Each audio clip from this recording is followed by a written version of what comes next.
said about what the broader end of the market as well is up to. It's now finally managed to recover smartly in the green.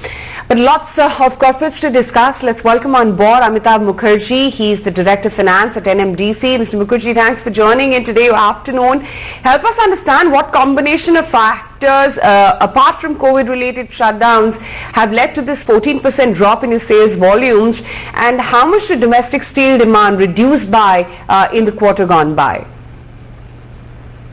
You see, our production and sales were affected for the last 10 days in March. So that is around, had we kept on normal production, that would have been anything between 1 to 1.5 million tons. And that is exactly the deficit that is being reflected in the accounts. So the sales and production figures are basically down only by the COVID effect, which was in the last 10 days of the March. That's the main reason. You've also taken a very sharp price cut in the first quarter. How is that going to impact ASPs and realizations in the next one? We have taken two price cuts, actually, one by around 500 rupees, the other by around 400 rupees. So that is obviously going to affect our margins.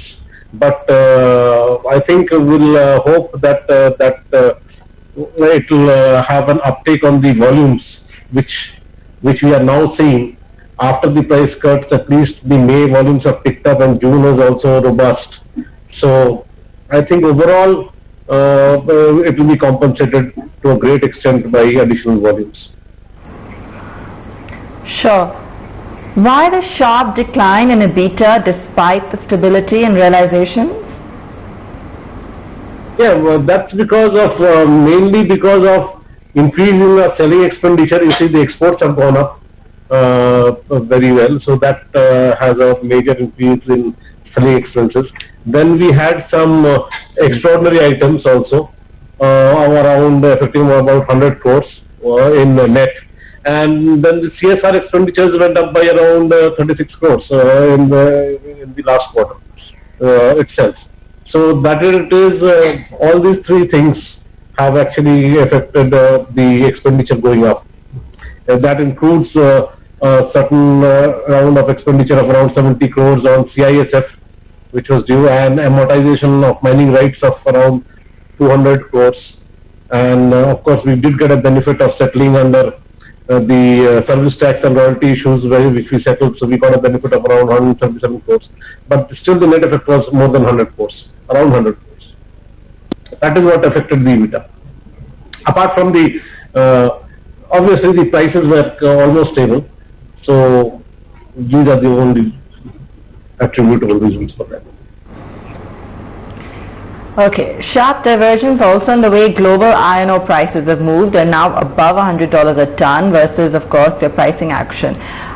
What are the factors affecting the domestic iron ore market? So we have always maintained that the international prices and the Indian prices are completely delinked. They are not, international prices do not directly affect our domestic prices. So even when the international prices were around $120 plus, the Indian prices were much less. It was around $35 to $40.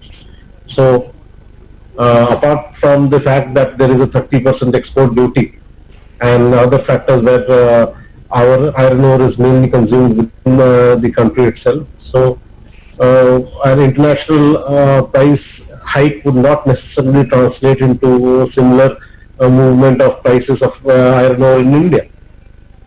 Mr. Mukherjee, what is the legal stance now on the requirement of a storage license at loading plants in Chhattisgarh, and how come this issue never propped up earlier?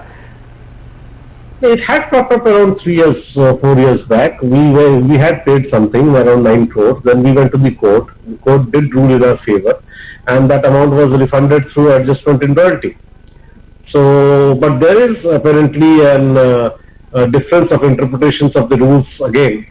We believe that we are not liable to pay, and so we had not paid thereafter.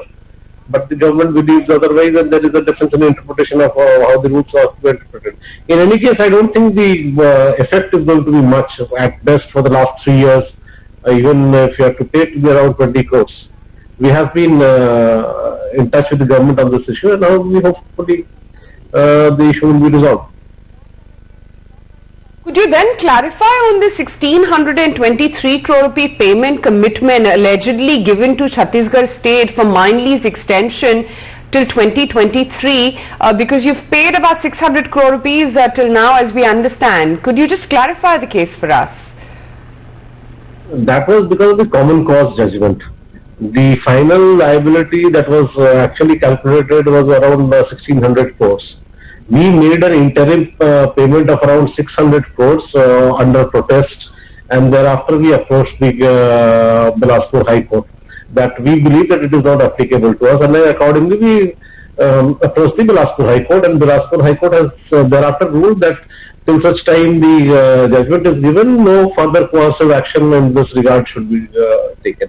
So that is how where the matter rests as of now about for the balance 1,000 crores payment. We understand you also had to briefly pause mining activity in Dantewada because of some of these issues. Are those issues being resolved, and do you see output being hit on the back of that? No, the mining halt, there was no such mining halt except for a couple of shifts, I think. I don't think there was a blanket mining halt at all. Even today, the production both at Kirandul and at Bacheli is normal. So I don't agree that there was a complete production halt over a few days.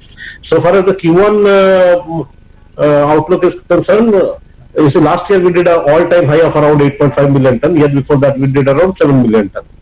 Now, up till May, we have done around 4 million ton, and we hope that we will be almost touching the year before last figures, which is again very, very satisfactory, considering that April was almost a washout, where the production and sale both fell by around 50%. But thereafter, May, things have been looking up, and again in June, things have been fairly robust. The demand has been fairly robust. The production has also been streamlined. So, we have done already 4 million ton till May. We hope that we'll be able to be very close to the Q1 results of year before last.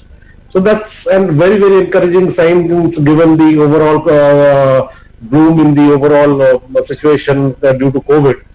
That we believe that right now we are on track on accelerated recovery, and hopefully for the entire year we will be able to touch what we did in FY20, and that in itself would be a very, very major achievement.